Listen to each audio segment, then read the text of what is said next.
L'étude que l'on a menée à La Rochelle a été faite à leur demande parce qu'ils avaient un besoin de mesures continues sur le terrain.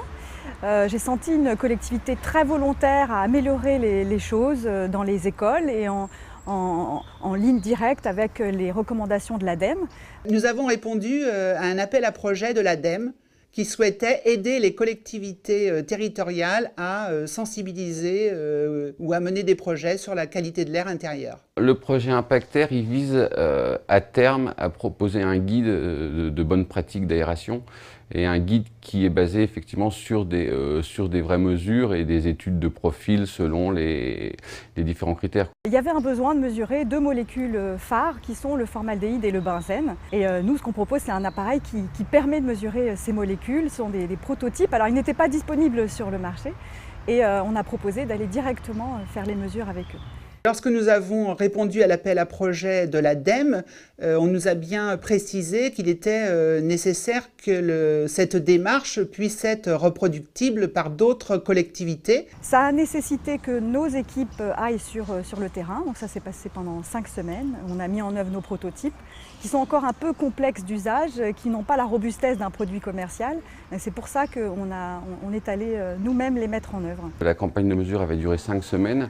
La première semaine était dans la salle de classe vidée de son mobilier pendant les vacances scolaires pour voir en fait quelle pollution apportait le bâti. La deuxième semaine, on a remis le mobilier pour voir un petit peu la pollution qu'amenaient les bureaux, les dessins des enfants au mur, les livres, tout ça. Et puis ensuite, les enfants sont rentrés dedans en troisième semaine, sans recommandation d'aération, donc un fonctionnement normal. La quatrième semaine, les enseignants devaient appliquer un guide justement d'aération et la dernière semaine avec un indicateur lumineux qui passait au orange ou rouge quand il fallait ouvrir, quoi.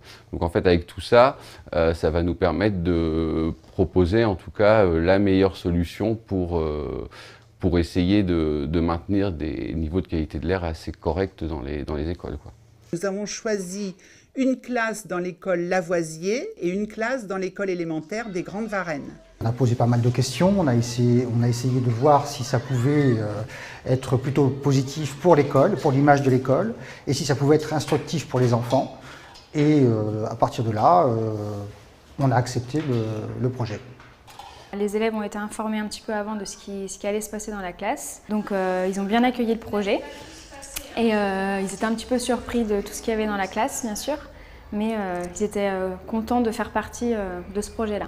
On avait chacun une petite fiche à remplir pour permettre que tout le monde puisse remplir ses fiches de résultats, qu'on se mette d'accord aussi le matin.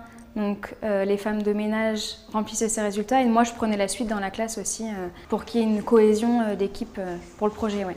Cette démarche nous a beaucoup appris sur la qualité de l'air intérieur. Quand je dis nous, c'est-à-dire services de la ville et services santé publique. L'impact, il est déjà informatif. Après, ça peut avoir un impact sur la santé forcément des utilisateurs des locaux, que ce soit les enfants ou les adultes présents. On travaille sur la qualité de l'air, sur l'aération dans la classe. On essaie de leur montrer que c'est important. Et le projet a permis aussi d'insister sur ce point-là et qu'ils reproduisent aussi ces gestes chez eux avec leurs parents. Je pense que les résultats vont pouvoir changer certaines choses. On va déjà essayer d'expliquer aux enfants, d'interpréter ces résultats avec eux, de montrer comment ça se passe dans une classe toute la journée, au fur et à mesure de la journée. Et on leur montrera qu'effectivement c'est important. Les gestes qu'ils ont eus pendant ces 3 semaines ont été importants et seront importants à l'avenir. On espère que l'application sera faisable dans la pratique. Maintenant, tout dépend du protocole à mettre en place. Si c'est un protocole trop technique ou trop contraignant, ça risque d'être peut-être difficile dans une école. Si ce sont des règles de bon sens, oui, évidemment, ce sera tout à fait envisageable dans les écoles. Ce qui a été contraignant, je pense, c'est de noter tout ce qu'ils faisaient. Ça a été une contrainte. Par contre, ventiler à des heures régulières, je pense que ce n'est pas une grosse contrainte et s'ils en tirent un bénéfice qui est suffisamment important et qu'ils en sont conscients. Le résultat obtenu était très satisfaisant, les performances ont été testées et validées. On a été capable également de détecter certaines anomalies au niveau logiciel, ce qui nous a permis de faire évoluer le logiciel pour la version définitive des prototypes. Et donc c'était très intéressant et très formateur par rapport à ça. Clairement, cette étude ACTER à La Rochelle permettait de montrer tout le potentiel de nos appareils. On fait que cette mesure continue qui permet de voir finement les effets d'ouverture, de fermeture d'ouvrants et de protocoles de ventilation.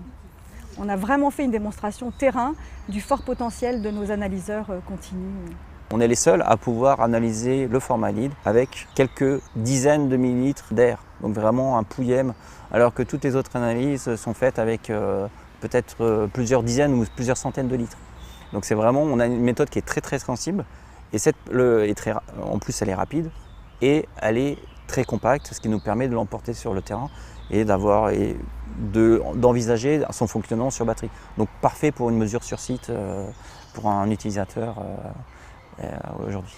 Le futur à court terme d'Iner Solutions, on va commercialiser nos premiers analyseurs. Il y a un analyseur de formaldéhyde et un analyseur de BTX. Ça c'est pour le court terme. On est sur une commercialisation France par rapport à la réglementation qui est en cours, mais immédiatement à l'export. Et à plus long terme, on veut vraiment s'inscrire dans un mouvement qui est qu'on va passer d'un concept de bâtiment durable qui prend soin de la planète à un bâtiment qui continue de prendre soin de la planète mais qui prend soin de ses occupants. Le bâtiment devient sain pour ses occupants.